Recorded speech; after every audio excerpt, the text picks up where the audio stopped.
नमस्कार, मैं हूं राजीव ढोंडियाल और आप देख रहे हैं डिबेट का सबसे प्रामाणिक और लोकतांत्रिक शो दंगल। आज बात दिल्ली चुनावों की, जहां पर वादों की झड़ी लग गई है। एक वादा बीजेपी ने आज एक बार किया। गृहमंत्री अमित शाह ने बीजेपी के संकल्प पत्र की तीसरी किश्त जारी करने से पहले केजरीवाल पर जमकर हमला बोला।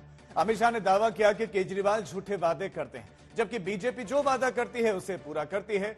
बीजेपी के संकल्प पत्र के अंतिम संस्करण को लॉन्च करते हुए गृहमंत्री अमित शाह ने दिल्ली की जनता को याद दिलाया कि जो योजनाएं पहले से चल रही हैं वो बंद नहीं होंगी।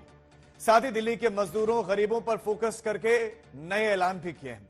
अमित शाह ने कहा कि 1700 अनाधिकृत कॉलोनीज को मालिकाना हक देंगे। शाह ने दिल्ली के युवाओं को 50,000 सरकारी नौकरी देने का भी वादा किया।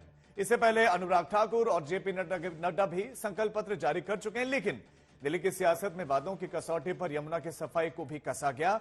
नई दिल्ली से चुनाव लड़ रहे बीजेपी प्रत्याशी प्रवेश वर्मा ने अरविंद केजरीवाल को कटघरे में खड़ा किया।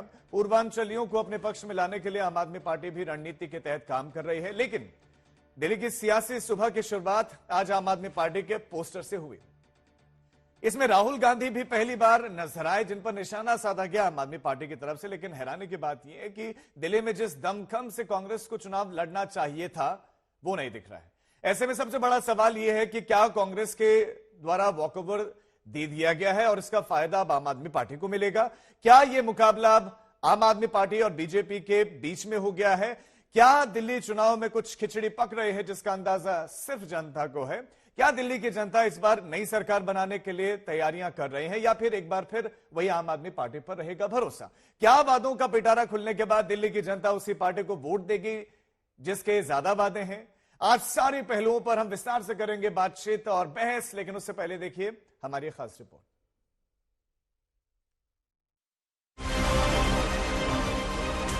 दिल्ली की सियासत में बीजेपी ने अब तीसरा चल दिया है, यानी चुनावी खेल के नियम को नया टर्न दिया है। दिल्ली के चुनावी इतिहास में यह पहला मौका है जब बीजेपी ने तीसरी बार संकल्प पत्र जारी किया। बीजेपी ने दिल्ली की जनता के लिए वादों की सारी बंदिशें तोड़ दी। इससे पहले बीजेपी ने 2 संकल्प पत्र जारी करके अपनी मंशा जाहिर कर दी है। भारतीय जनता पार्टी के लिए संकल्प पत्र विश्वास का सवाल होता है और करने वाले कामों की सूची होता है। ये कोरे वादे नहीं होते हैं। इसलिए दिल्ली प्रदेश भारतीय जनता पार्टी ने महिलाओं के साथ, युवाओं के साथ, जे क्लस्टर के निवासियों के साथ, असंगठित मजदूरों के साथ, मध्यम आय वर्ग के लोगों के साथ, पेशेवरों के साथ, व्यापारियों के साथ, झुग्गी झोपड़ी के लोगों के साथ ठेठ नीचे जाकर कंसल्टेशन कर सुझाव प्राप्त करने का काम किया है। आज अमित शाह ने संकल्प पत्र जारी करते हुए साफ कर दिया है कि ये तीसरी और आखिरी किश्त है, जबकि दूसरी किश्त अनुराग ठाकुर ने जारी किया था। वहीं संकल्प पत्र की पहली किश्त जेपी नड्डा ने 17 जनवरी को दिल्ली की जनता के सामने पेश किया। दिल्ली चुनाव में बीजेपी के संकल्प पत्र की कुछ मूल बातों को समझना होगा। पहले संकल्प पत्र में बीजेपी ने महिलाओं को हर महीने 2500 रुपए, गरीब महिलाओं को सिलेंडर पर 500 रुपए की सब्सिडी, होली दिवाली पर मुफ्त सिलेंडर देने का भी ऐलान, गर्भवती महिलाओं को 21,000 रुपए देने का वादा, बिजली, बस और पानी को लेकर मौजूदा योजनाएं जारी रहेंगी। 60 से 70 साल के बुजुर्गों को मिलने वाली पेंशन 2,000 से बढ़ाकर 2,500 रुपए की जाएगी। विधवा, दिव्यांगों और 70 साल से ऊपर के बुजुर्गों को 3,000 रुपए पेंशन मिलेगी। अटल कैंटीन योजना के तहत गरीबों को 5 रुपए में पौष्टिक भोजन। वहीं संकल्प पत्र की दूसरी किश्त में केजी से पीजी तक मुफ्त पढ़ाई, अंबेडकर के नाम पर 1,000 रुपए मासिक वजीफा, घरेलू नौकरों और ऑटो टैक्सी चालकों के लिए 10 लाख रुपए का बीमा, 5 लाख रुपए का दुर्घटना कवर देने का भी आश्वासन दिया। महिला मेड को 6 महीने का पेड मातृत्व अवकाश, यूपीएससी की परीक्षा देने वाले उम्मीदवारों को एक बार 15,000 रुपए देने की भी घोषणा। वहीं आज बीजेपी अपने संकल्प पत्र की तीसरी किश्त में अमित शाह ने दिल्ली की 1700 अनधिकृत कॉलोनी को मालिकाना हक देने का वादा किया। वहीं 13,000 स्टील दुकानों को दोबारा खोलने का भी ऐलान किया। अमित शाह ने मजदूरों के लिए 5 लाख का जीवन बीमा की घोषणा की। दिल्ली के युवाओं को 50,000 सरकारी नौकरी देने का वादा किया, जबकि युवाओं के लिए 20 लाख स्वरोजगार पैदा करने का वादा किया। संकल्प पत्र की तीसरी किश्त में मजदूरों को 5 लाख का दुर्घटना बीमा देने का ऐलान किया गया। बीजेपी की तरफ से 13,000 बसों को ई बस में बदलने का भी वादा किया गया। अमित शाह ने दिल्ली की जनता से यमुना को लेकर वादा किया, जिसकी नाकामी का ठीकरा अरविंद केजरीवाल ने खुद पर फोड़ा है। ये बहुत बड़ा मुद्दा है। वहां गंदगी के कारण और अच्छे से पानी शुद्धिकरण के प्लांट न चलने के कारण भी दिल्ली वालों को स्वच्छ पानी नहीं मिलता है। न पर्यटन का कोई ठहराव है, न दिल्ली वासियों को आउटिंग का। अगर सुबह बच्चों को ले जाकर शाम को घर पे आना है 2 दिन की छुट्टी में, तो कोई ऐसी जगह वो 10 साल में बना पाए हैं। ये बहुत बड़ा मुद्दा है, मगर मैं आपको विश्वास दिलाना चाहता हूं। मैं ऐसा तो नहीं कहता कि मैं डुबकी लगाऊंगा, मगर आपको लगानी है तो लगा पाओगे। ऐसी यमुना जरूर बनाएंगे। बीजेपी के आक्रामक तेवर से आम आदमी पार्टी में खलबली है। जिस फ्रीबीज की पिच पर केजरीवाल को बैटिंग करने में मजा आ रहा था, उसी पिच पर जब फ्रीबीज के जरिए बीजेपी भी चौके छक्के लगाने लगी, तो केजरीवाल को दिल्ली की जनता से धर्म का सहारा लेना पड़ा। कमल का बटन बड़ा खतरनाक है, बड़ा खतरनाक है। और झाड़ू घर की लक्ष्मी मानी जाती है, घर की लक्ष्मी मानी जाती है। देखो, झाड़ू का बटन दबाओगे तो फ्री बिजली मिलेगी, कम से कम 5,000 रुपए महीने का फायदा होगा। फ्री शिक्षा मिलेगी, 2 बच्चे अगर हैं तो 10,000 रुपए बच गए बच्चों की शिक्षा के। प्राइवेट में भर्ती करा के देख लो, कम से कम 5,000 रुपए लग जाते हैं एक बच्चे के। 10,000 रुपए शिक्षा के, 5,000 रुपए बिजली के, फ्री मोहल्ला क्लिनिक, 5,000 रुपए इलाज के महीने के, दवाई के, इन सब चीजों के, और 2-2,500 रुपए बस का किराया। 22-23,000 रुपए महीने का फायदा करा रही है झाड़ू। दिल्ली चुनाव में यमुना की सफाई का मुद्दा केजरीवाल के लिए कांटे की तरह अटक गया है। आज नई दिल्ली में बीजेपी उम्मीदवार प्रवेश वर्मा ITO छठ घाट पर पहुंचे और वहां उन्होंने अरविंद केजरीवाल के पुतले को यमुना में डुबोया और यमुना की गंदगी को लेकर गंभीर सवाल उठाए। 11 साल का समय बहुत ही लंबा होता है। अरविंद केजरीवाल ने बार बार कहा कि मैं यमुना को साफ कर दूंगा, अगर मैं साफ नहीं कर पाया तो मुझे दिल्ली की जनता वोट मत करना। 8,000 करोड़ रुपए खर्च किया यमुना मैया पर। ये 8,000 करोड़ रुपए कहां चला गया, आपको 1 रुपया भी खर्च किया हुआ नहीं दिखाई देगा। इसलिए उसकी तो जांच होगी ही। मगर मैं दिल्ली की जनता से मेरा हाथ जोड़कर, मेरा शीश नीचे करके सबसे प्रार्थना करना चाहता हूं, कृपया करके दिल्ली को बचा लीजिए। 5 तारीख को आपके पास में मौका मिला है। वैसे आज दिल्ली की सियासत पोस्टर से शुरू हुई। सुबह से वहीं आम आदमी पार्टी ने पोस्टर जारी करके लीड लेने की कोशिश की, जिसमें आम आदमी पार्टी ने इंडिया गठबंधन में सबसे बड़ी पार्टी के नेता राहुल गांधी को भी बेईमान की लिस्ट में डाल दिया। राहुल के खिलाफ आपके पोस्टर को लेकर कांग्रेस नेता संदीप दीक्षित ने पलटवार किया है। पुराना घटियापन है अरविंद केजरीवाल का। हम तो बार बार कहते हैं, इससे बड़ा झूठा और फरेबी कोई नेता नहीं है। और ये मैं इनसे पूछना चाहता हूं कि इनको याद होगा, आज से कई साल पहले ये रोज जब भ्रष्टों की लिस्ट निकालते थे तो उसमें शरद पवार जी का नाम लेते थे। आज वो नाम कैसे गायब हो गया? वो और मुलायम सिंह यादव जी का नाम लेते थे, आज वो नाम कैसे गायब हो गया? जिनके साथ इनकी सांठगांठ हो जाती है उनके साथ ठीक है, और जो मुस्तैदी से राहुल जी इनके सामने खड़े हैं और इनको चैलेंज कर रहे हैं, और मुझे तो ये लगता है कांग्रेस पार्टी को इन पर मानहानि का मुकदमा करना चाहिए और अरविंद केजरीवाल को और उनकी पार्टी को जेल में भेजना चाहिए। हालांकि आपने पोस्टर में राहुल गांधी की तस्वीर लगाकर गंभीर आरोप लगाए। ये बेईमानी नहीं तो क्या है कि कांग्रेस ने इस बार भाजपा से फंडिंग ली है दिल्ली में चुनाव लड़ने के लिए। ये बेईमानी नहीं तो क्या है कि अगर भाजपा ने पैसे बांटे, जूते बांटे, सब कानूनों का उल्लंघन किया, कांग्रेस ने उस पर चुप्पी साध ली। आम आदमी पार्टी के पोस्टर का जवाब बीजेपी ने पोस्टर जारी करके दिया। बीजेपी और आम आदमी पार्टी ने एक दूसरे पर नए पोस्टर जारी कर टारगेट किया है। बीजेपी ने आम आदमी पार्टी और अरविंद केजरीवाल पर पोस्टर के जरिए कई गंभीर आरोप लगाए हैं। पोस्टर में आपके वर्तमान और पूर्व नेताओं पर लगे आरोपों को लेकर बीजेपी ने हमला बोला है। दिल्ली की राजनीति में पूर्वांचली वोटों की जंग भी तीखी हुई है। सभी पार्टियों ने वोटरों को लुभाने का अपना अपना प्लान बनाया है। इस बीच बड़ी खबर आम आदमी पार्टी से जुड़ी हुई। आम आदमी पार्टी ने इसके लिए 7 टीमें बनाई हैं, जिसे राज्यसभा सांसद संजय सिंह लीड कर रहे हैं। सूत्रों की माने तो आम आदमी पार्टी की सभी 7 टीमें सभी 7 लोकसभा क्षेत्रों में फोकस करेंगी। ये टीमें डोर टू डोर कैंपेन करेंगी, साथ ही बीजेपी नेताओं के विवादित बयानों को वोटरों को दिखाएंगी। अरे ऋतुराज को तो रोज गालियां देते रहते हैं भाजपाई, शर्म नहीं आती इन लोगों को। एक पूर्वांचल के मैथिली ब्राह्मण समाज के एक विधायक को सरेआम टीवी पे बैठ के भारतीय जनता पार्टी के प्रवक्ता ने वो गाली दी जो आपके कैमरे पे मैं बोल भी नहीं सकता। एक एक यूपी बिहार पूर्वांचल के लोग उस गाली का बदला लेंगे। हमको रोहिंग्या कहते हैं ये लोग, हमको बांग्लादेशी कहते हैं। सदन के अंदर कहा बीजेपी के राष्ट्रीय अध्यक्ष ने। तो गालियां देने का काम कर रहे हैं आप यूपी बिहार पूर्वांचल के लोगों को। वहीं चुनावी रण में ओवैसी भी अपना दमखम दिखा रहे हैं। शुक्रवार को उन्होंने मुस्तफाबाद विधानसभा क्षेत्र में पार्टी उम्मीदवार ताहिर हुसैन के लिए प्रचार के दौरान केजरीवाल और पीएम मोदी दोनों को घेरा। केजरीवाल और मोदी ऐलान कर रहे हैं मैं 2100 दे दूंगा, मैं 1100 दे दूंगा। अरे क्या तुम्हारे बाप के पास से दे रहे हैं? जनता का पैसा है और दोनों झूठ बोलने वाले हैं, दोनों झूठ बोलने वाले हैं। ना 15 लाख आए 11 साल से, ना ये फ्री में वो बोलता है कुछ फ्री में नहीं आता।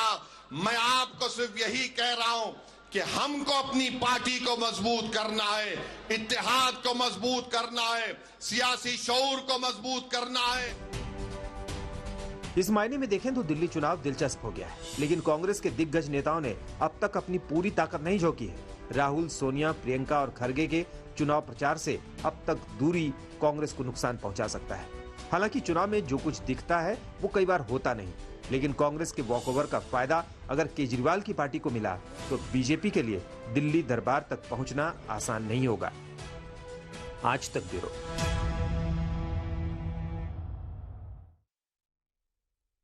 और खास मेहमान हमारे साथ जुड़ गए हैं। स्वागत कीजिए रीना गुप्ता का, प्रवक्ता आम आदमी पार्टी की। स्वागत कीजिए प्रोफेसर विशाल मिश्रा का, राजनीतिक विश्लेषक हैं। स्वागत कीजिए कांग्रेस प्रवक्ता दीपक झा का। स्वागत कीजिए आशुतोष जी का, राजनीतिक विश्लेषक हैं। और कुछ ही देर में बीजेपी प्रवक्ता भी हमारे साथ जुड़ेंगे। लेकिन शुरुआत रीना आप ही से, क्योंकि बीजेपी ने अपना जो संकल्प पत्र उसका तीसरा भाग जारी करते हुए कहा कि सारी समस्याओं का अंत हम ही करेंगे अब, और कॉलोनीज के लिए बड़ी अनाउंसमेंट हुई है, महाभारत कॉरिडोर को लेकर अनाउंसमेंट कि हम देंगे, रिवर फ्रंट बनाएंगे, यमुना रिवर फ्रंट। तो पहले रिएक्शन इसी पर दीजिए। देखिए, भारतीय जनता पार्टी का संकल्प पत्र नहीं, मैं इसको जुमला पत्र बोलूंगी। मेरे हाथ में भारतीय जनता पार्टी का 2020 का संकल्प पत्र है। इस संकल्प पत्र में सबसे ऊपर इन्होंने ये लिखा है कि जितनी कच्ची कॉलोनी है, कच्ची कॉलोनी के 40 लाख लोगों को हम रजिस्ट्री देंगे। इसमें इन्होंने लिखा है कि 10 लाख ऑफिस जो हैं उनको लीज से फ्री होल्ड कराएंगे। ये 2020 का है। 2015 में भी इन्होंने यही कहा था कि कच्ची कॉलोनियों को रजिस्ट्री देंगे। सरकार में आए नहीं 10 साल हो गए। 10 साल में नहीं, लेकिन देखिए यही तो इशू है कि ये कच्ची कॉलोनियों की जो रजिस्ट्री का इशू है, ये सीधे सीधे केंद्र सरकार कर सकती है। सिर्फ 10 साल से दिल्ली के लोगों को झांसा दे रहे हैं कि कच्ची कॉलोनियों में, अनऑथराइज्ड कॉलोनियों में रजिस्ट्री करवाएंगे। आज भारतीय जनता पार्टी के प्रवक्ता मुझे बता दें कि 10 साल में कितने लोगों को इन्होंने रजिस्ट्री दी है, पहली बात। दूसरी बात, 10 साल से कह रहे हैं जहां झुग्गी वहां मकान। 10 साल में कितने झुग्गी वासियों को मकान दिए हैं? आज तक इन्होंने सिर्फ 4700 झुग्गी वासियों को मकान दिए हैं। दिल्ली में 15 लाख लोग झुग्गी में रहते हैं।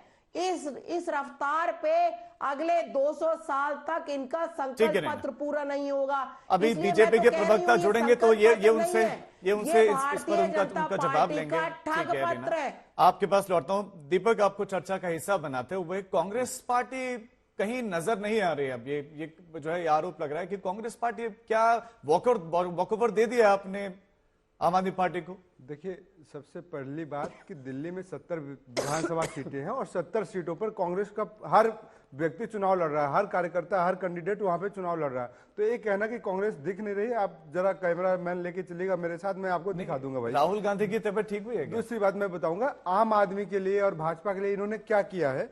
हाथ लगाते ही मिट्टी का ढेर हुए, कैसे कैसे रंग भरे थे ख्वाबों में। तो जब ये देश 10 साल पहले इस देश की जनता को, दिल्ली की जनता को कहते थे सारे मिले हुए हैं जी, सब भ्रष्टाचारी हैं जी, और आज ये दिखा रहे हैं भाजपा का पत्र लेके आए। अरे मैडम, आप अपना घोषणा पत्र मत दिखाइए, आप अपने कार्यों की लिस्ट दिखाते कि आपने कैसे दिल्ली को बेवड़ा बनाने का काम किया है।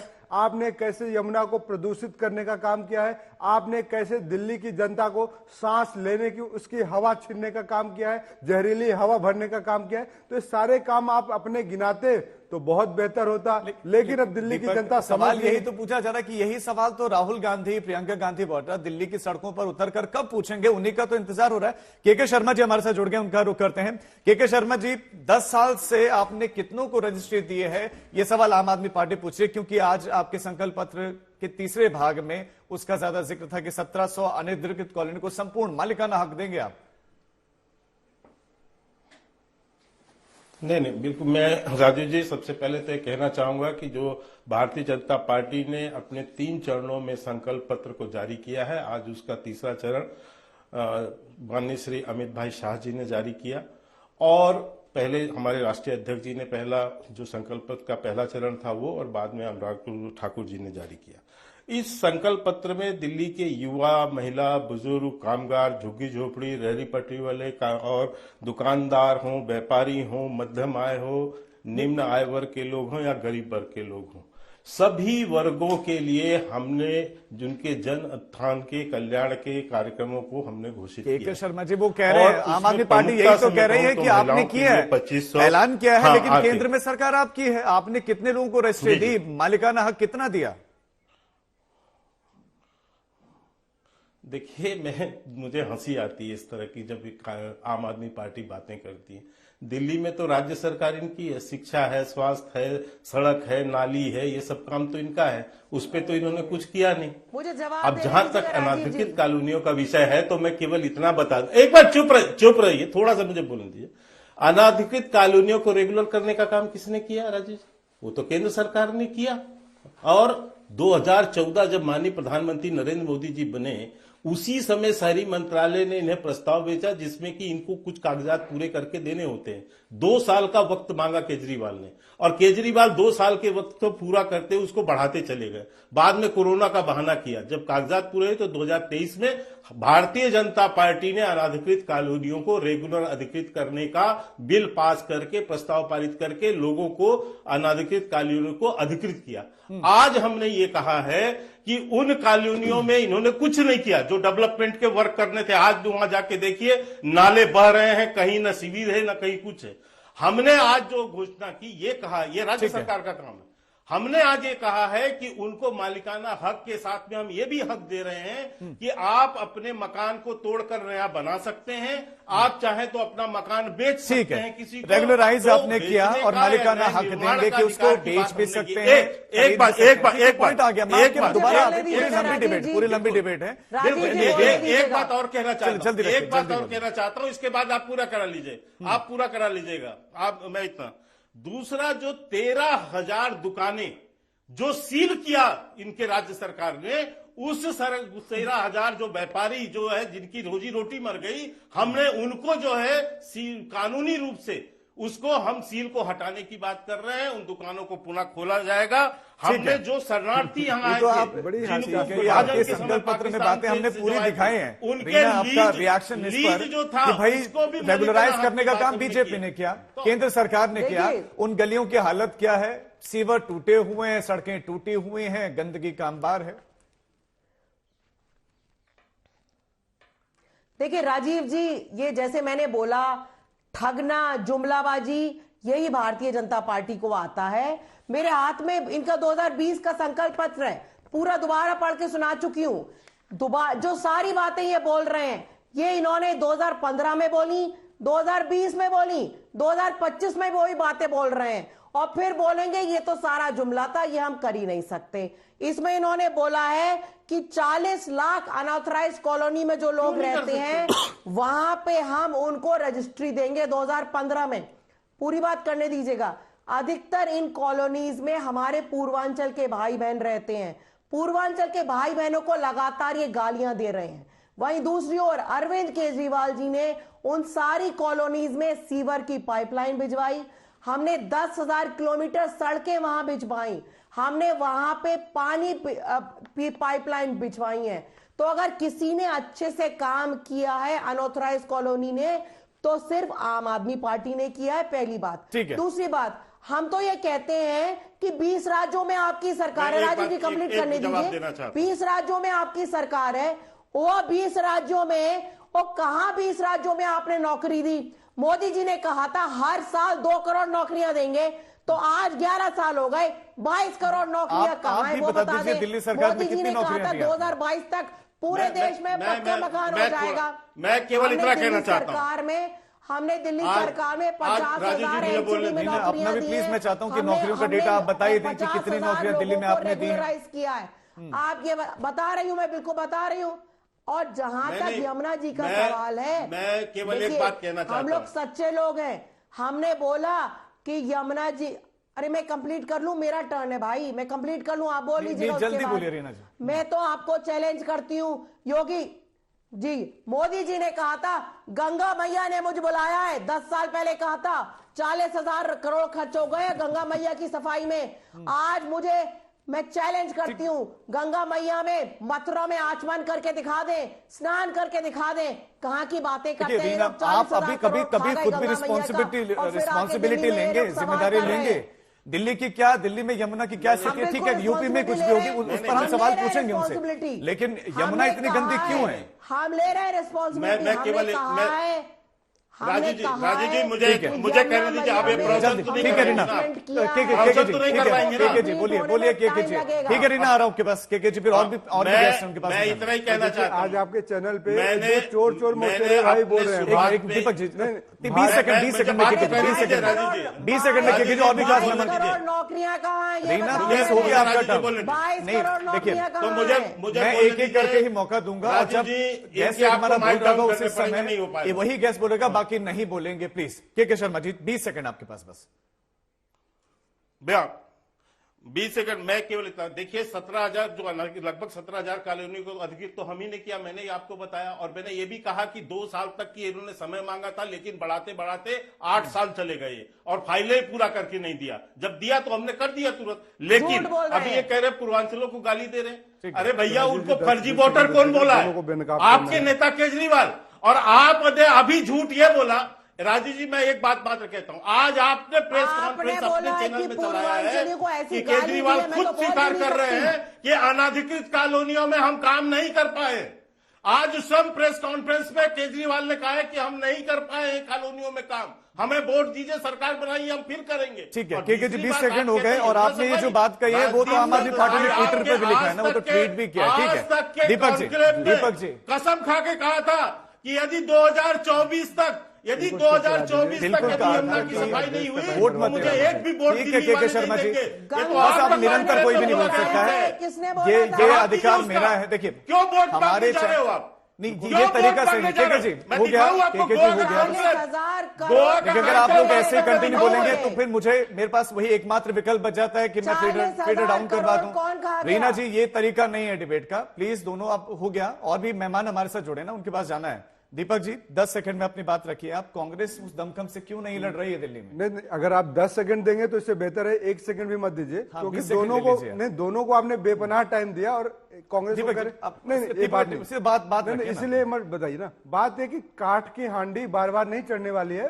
भाजपा और आम आदमी चोर मौसेरे भाई की तरह आज एक दूसरे के ऊपर आरोप लगा रहे हैं। एक ने गंगा मैया की कसम खाई थी, एक ने यमुना मैया की कसम खाई थी, तो दोनों ही कलंकित किए हैं गंगा मैया को और यमुना मैया को और दिल्ली की और देशवासियों की। बात आती है कि 2 करोड़ नौकरी मिली क्या, आज हॉस्पिटल बन गए क्या दिल्ली में? आज आप बिहारियों को गाली देते हो, केजरीवाल बिहारियों को गाली देते हैं और भाजपा प्रवक्ता पूर्वांचलियों को गाली देते हैं। तो दोनों का डीएनए, दोनों का चरित्र ही गाली देने का है। दिल्ली की जनता के लिए हमने क्या किया हम बताते हैं। शीला दीक्षित ने फ्लाईओवर बनवाए, शीला दीक्षित जी ने मेट्रो चलवाए, शीला दीक्षित जी ने दिल्ली को हरा भरा बनाया, शीला दीक्षित जी ने दिल्ली में कॉमनवेल्थ गेम का सफल आयोजन किया, तो दिल्ली का नाम पूरी दुनिया में रोशन किया है शीला दीक्षित ने। और राहुल गांधी कहाँ है? नहीं, राहुल गांधी जी कांग्रेस पार्टी के साथ हैं, पद यात्रा कर रहे हैं, हर जगह जा रहे हैं। आप चलिएगा मेरे साथ, मैं आपको दिखा दूंगा। तो भाजपा अपने काम की है, आम आदमी पार्टी अपने काम की है, लेकिन एक दूसरे के ऊपर छीछा लेदर कर रहे हैं। तो अच्छा है, देश की जनता समझ रही है कि केजरीवाल दिल्ली को आशुतोष जी आपके पास हुए, के शर्मा जी और दीपक जी, कोई नहीं बोलेगा, सिर्फ मैं बोलूंगा और आशुतोष जी अब आप बोलेंगे। आशुतोष जी, कांग्रेस पार्टी, क्या आपको लग रहा है कि उस दमखम से चुनाव लड़ रही है जैसा लड़ना चाहिए था? नहीं, मुझे लगता है कांग्रेस पार्टी चुनाव लड़ रही है उसी तरीके जैसे कि भारतीय जनता पार्टी और आम आदमी पार्टी लड़ रही है। हाँ, दोनों पार्टियां जरूर चाहेंगी कि कांग्रेस पार्टी मजबूती के साथ ना लड़े, क्योंकि कांग्रेस पार्टी अगर मजबूती के साथ लड़ेगी तो उसका नुकसान आम आदमी पार्टी को भी होगा, भारतीय जनता पार्टी को भी होगा। इसमें कोई दो राय नहीं है। इसलिए इस तरीके के प्रचार चलते रहेंगे। आपने देखा राहुल गांधी ने क्या कहा था अरविंद केजरीवाल के बारे में। उन्होंने कहा था कि मोदी और अरविंद केजरीवाल एक जैसी भाषा बोलते हैं। अब आम आदमी पार्टी ने क्या कहा, जो भ्रष्टाचारियों की लिस्ट है उसमें राहुल गांधी का भी नाम डाल दिया। तो जरा दोनों आम आदमी पार्टी से भी ये पूछिए और कांग्रेस से भी पूछिए कि चुनाव निकल जाने के बाद अगर मान लीजिए ऐसी जरूरत पड़ी तो क्या एक दूसरे की मदद से सरकार बनाने की कोशिश करेंगे या नहीं करेंगे कोशिश? ये सवाल जरा पूछिए इनसे, क्योंकि 2013 में इसी तरीके से आम आदमी पार्टी ने शीला दीक्षित के खिलाफ जबरदस्त तरीके से कैंपेन किया था और उसके बाद जब सीटें कम रह गई तो सरकार बनाने का काम आम आदमी पार्टी और कांग्रेस ने किया था। कांग्रेस के 8 विधायक थे, उन्होंने आम आदमी। तो चुनाव के दौरान इस तरीके के अफवाहें चलेंगी, इस तरीके के कैंपेन चलेंगे, इस तरीके के मुद्दे चलेंगे, इसको बड़ी गंभीरता लेने की जरूरत नहीं है। हकीकत यह है कि कांग्रेस पार्टी दिल्ली के चुनाव को त्रिकोणीय बनाने की कोशिश कर रही है। अगर वो त्रिकोणीय बनाने में कामयाब होगी तो अब बीजेपी को भी नुकसान होगा और आम आदमी पार्टी को भी नुकसान होगा, दोनों को नुकसान होगा। ठीक है प्रोफेसर विशाल मिश्रा जी, अगर कांग्रेस पार्टी लड़ रही है तो फिर राहुल गांधी या कांग्रेस की जो टॉप लीडरशिप है वो क्यों नहीं उस तरीके से कैंपेनिंग करे जैसे बीजेपी कर रही है या जैसे आम आदमी पार्टी कर रही है?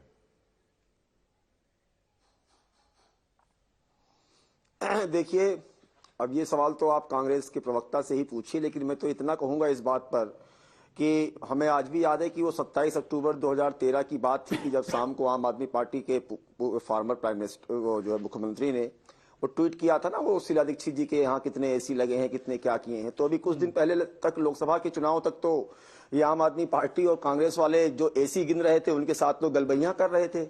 अब आज पूछिए कि क्या हो गया, तो आवाज तो वही गाना गा रहे हैं जो है प्यार प्यार ना रहा। खैर छोड़िए, लेकिन अभी जो बात हो रही है संकल्प पत्रों की और जो बात हो रही थी जो है काम की, तो आज दिल्ली का क्या वातावरण बन गया है। ना सांस लेने की जगह है, ना स्वच्छ पानी है। जरा इनसे पूछिए, वो मोहल्ला क्लिनिक की बड़ी बड़ी बातें अभी की जा रही थी, तो जरा पूछिएगा कि मोहल्ला क्लिनिक में ऑपरेशन हो सकता है क्या मोहल्ला क्लिनिक में सर्जरी हो रही है? यो 2 बिस्तरों को 2 गुना करने की बात की गई थी अस्पतालों में, क्या वो 2 गुना बिस्तर हुए? क्या वो 500 स्कूल खोलने की बात थी, 20 जो है कॉलेजेस खोलने की बात थी, जरा पूछिएगा उसमें से एक भी खुला क्या? जब पूछिएगा, कहा गया था कि 24 घंटे 7 दिन स्वच्छ पानी का वो रहेगा, तो जरा पूछिएगा ये टैंकर माफिया की उत्पत्ति कहां से हुई, किसके समय में हुई है? वर्ल्ड क्लास से तो कम कभी बात करते ही नहीं जो है दिल्ली के फॉर्मर जो है मुख्यमंत्री, तो हर बात में वर्ल्ड क्लास। तो वर्ल्ड क्लास स्कूल बनाया जा रहा था, उसका क्लासरूम बनाया जा रहा था, उसके बाद से उसमें 13,000 करोड़ रुपए का क्लासरूम का घोटाला हो जाता है। बस चलाने की बात थी तो बस के खरीद में घोटाला हो जाता है। इनके एक पार्टी के इन्हीं के नेता हैं जो है जमीन को 100 करोड़ की संपत्ति को अवैध रूप से में जो है जेल जाते हैं, सीएम जाते हैं, डिप्टी सीएम जाते हैं, राज्यसभा में इनके पार्टी के लीडर जाते हैं। तो जरा इनसे पूछिए ना। और रही बात भारतीय जनता पार्टी के संकल्प पत्र की, तो वो जुमलेबाजी नहीं है, सुन लीजिएगा। हाँ बिल्कुल।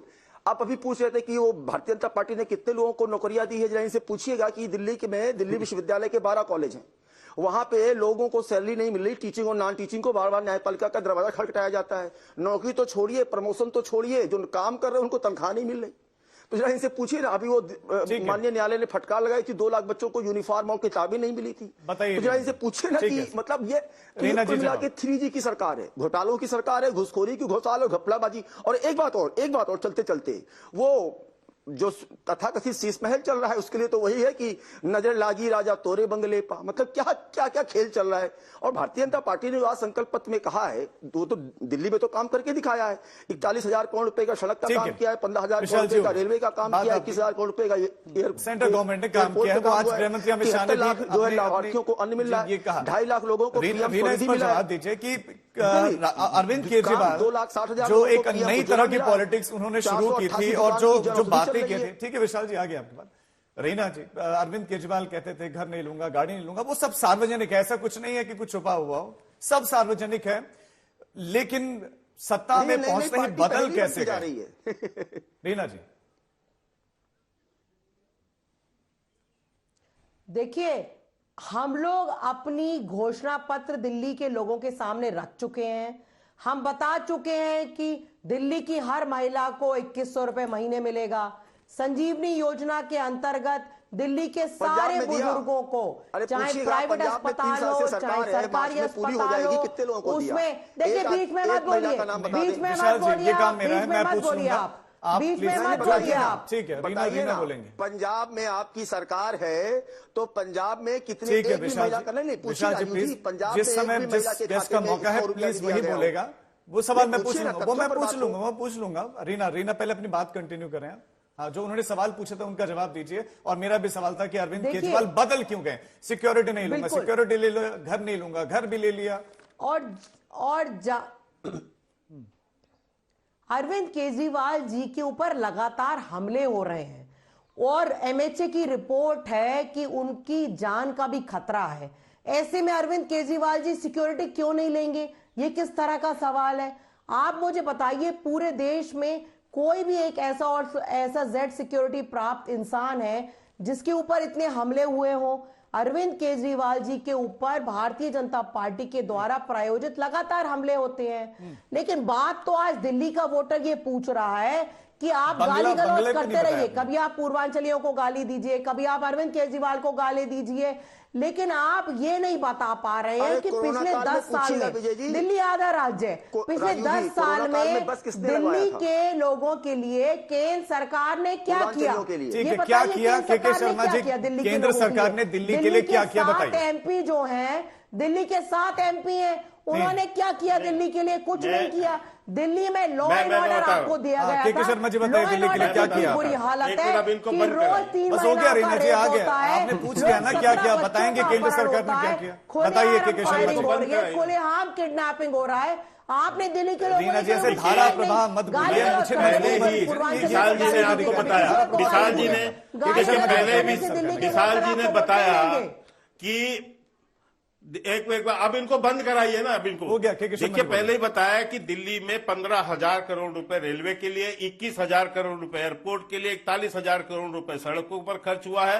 40 लाख लाभार्थी यहाँ अन्य योजना के हैं। 2.5 लाख से ज्यादा लाभार्थी रेहड़ी पटरी वालों को लोन दिया गया है। ऐसे एक लंबी फेहरिस्त है और जिसका जिक्र भी हुआ है, अभी विशाल जी ने भी कहा। लेकिन मैं दूसरी बात कहना चाहता हूं इसमें, ये अभी कह रही है कि सुरक्षा, यही केजरीवाल थे ना यहाँ आके कहते थे कि अरे नेता हो, जनता का तो सुरक्षा की क्या जरूरत है? और सारे हमले, किसी ने स्याही फेंके, किसी ने थप्पड़ मारे, तो ये तो सब आपके ही कार्यकर्ता निकले, इनके आप आदमी पार्टी के ही। अभी किसी ने, जब इनका कोई रैली हाईलाइट नहीं होता, अभी पद यात्रा कर रहे थे, हाईलाइट नहीं होता, किसी ने पानी फेंकवा लिया।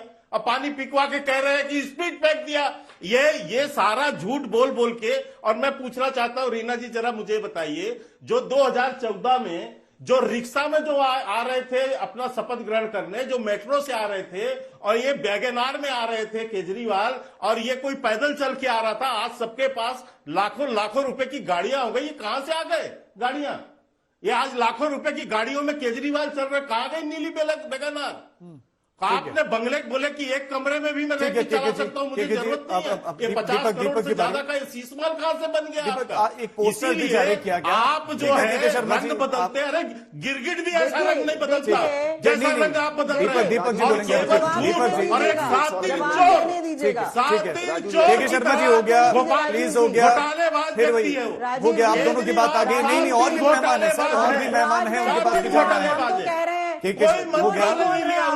फिर आप लोग ऐसे कंटिन्यू बोल रहे हैं, मुझे मजबूर मत कीजिए ना कि मैं फिर ऑडियो आपका डाउन करना पड़े मुझे। रीना जी हो गया, आपका नंबर आएगा ना तब बोलिएगा, आराम से बोलिएगा। नहीं कर पाए हैं। दीपक जी बताइए कि आप कांग्रेस पार्टी को घेरते हुए राहुल गांधी की तस्वीर है, बेईमानों की सूची में आम आदमी पार्टी ने इस बार राहुल गांधी को भी डाल दिया है, उस पर रिएक्शन देखिए। इन लोगों का चरित्र देखिएगा। राहुल गांधी जी, ये देखिए, सुनिएगा, केजरीवाल भड़वा है, केजरीवाल आतंकवादी है। ऐसे शब्दों का हम समर्थन नहीं करते, ना हम चाहते हैं कि हमारे प्लेटफॉर्म पर ऐसे शब्द बोले जाएं और चलाए जाएं। प्लीज नहीं, मेरे शब्द नहीं है, केजरीवाल के शब्द हैं और मोदी जी के शब्द हैं। ये कह रहे हैं कि मैं बिच्छू हूं, मैं दलाल हूं, ये सारे लोग आपस में। अभी लोकसभा चुनाव में तो साथ लड़े थे। मैं वही लोकसभा में तो फिर नीतीश कुमार जी ने कितनी बार गालियां दी है मोदी जी को, आपको याद है?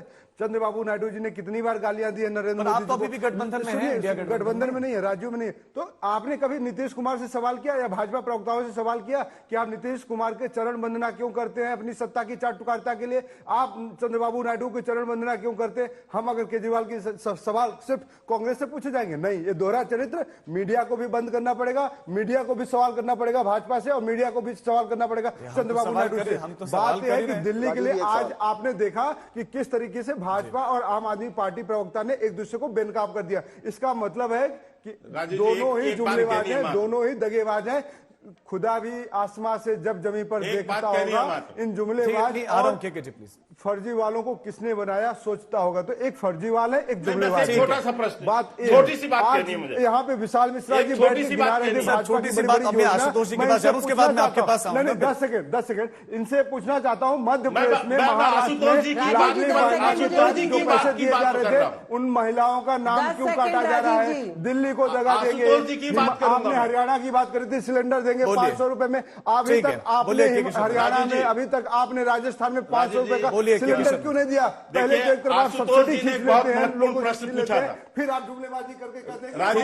राजीव जी हाँ बोलिए, इनको थोड़ा बंद कराइए ना, ऐसे कैसे? राजीव जी एक सवाल देखिए, आशुतोष जी ने एक बहुत महत्वपूर्ण प्रश्न पूछा था इस समय। दीपक जी हो गया, बस हो गया, आपकी बात आ गई है, पार्टी हो गया। राजीव जी सर खिचड़ी मत पकाइए प्लीज, एक बोलिए। अभी मैं जिनका नाम ले रहा हूँ वो कौन है? के शर्मा जी 10 सेकंड। आम आदमी पार्टी के प्रवक्ता, बस देखिए मैं इतना कह रहा हूं, आशुतोष जी ने एक महत्वपूर्ण प्रश्न किया था कि आम आदमी पार्टी के प्रवक्ता और कांग्रेस के प्रवक्ता से पूछिए कि ये चुनाव के बाद एक होंगे या नहीं होंगे। उसके पहले एक थे, तो इसका उत्तर अभी अभी कांग्रेस के प्रवक्ता ने बहुत अच्छे ढंग से दिया।